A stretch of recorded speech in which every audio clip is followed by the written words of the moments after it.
most of you know me. I'm George. I'm running for District 2 Commissioner here for the City of Fort Lauderdale.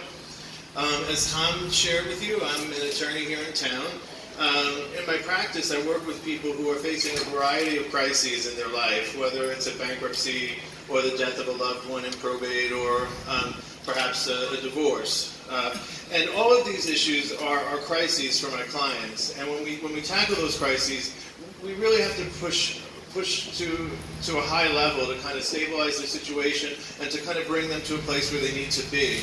And when I look at the city of Fort Lauderdale, I look at a city that on some levels has some crises going on.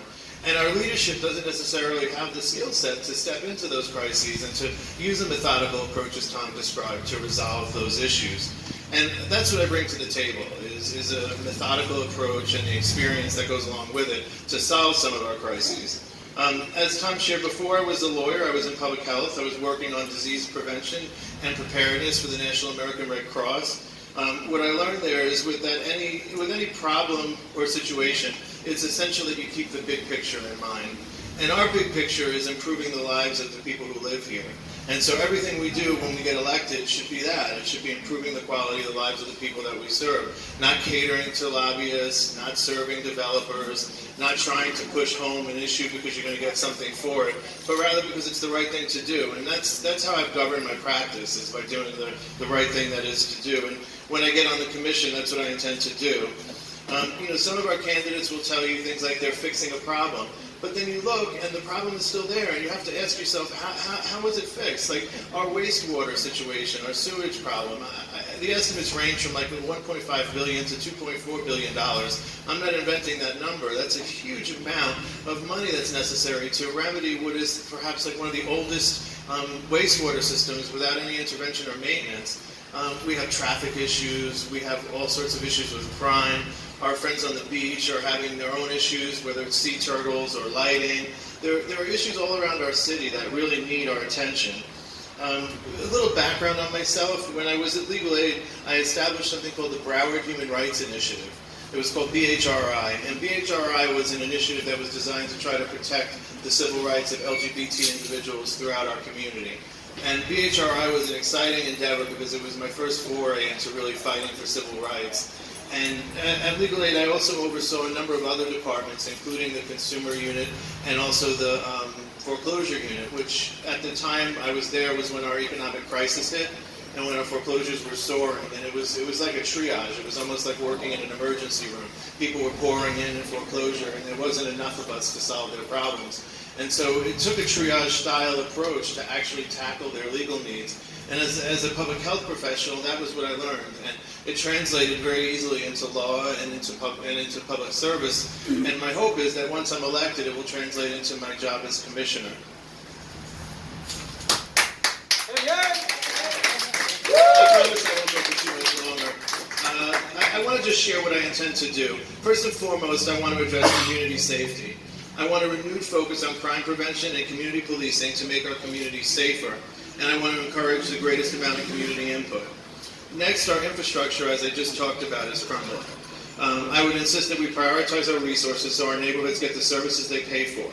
It's unconscionable that our systems are falling apart and no one is tackling those issues. I mean, here in town, it's amazing, but the money that we are actually putting on our water bill that's supposed to actually improve our infrastructure is being redirected, as it's called, to other priorities, while that system is kind of just amok. I mean, you can't drive through town and not encounter a road that's crumbling or a water main that's recently broke. It's actually kind of funny. City Hall today had a problem of their own. The sewage system in the City Hall broke. And so it actually really did stink at City Hall.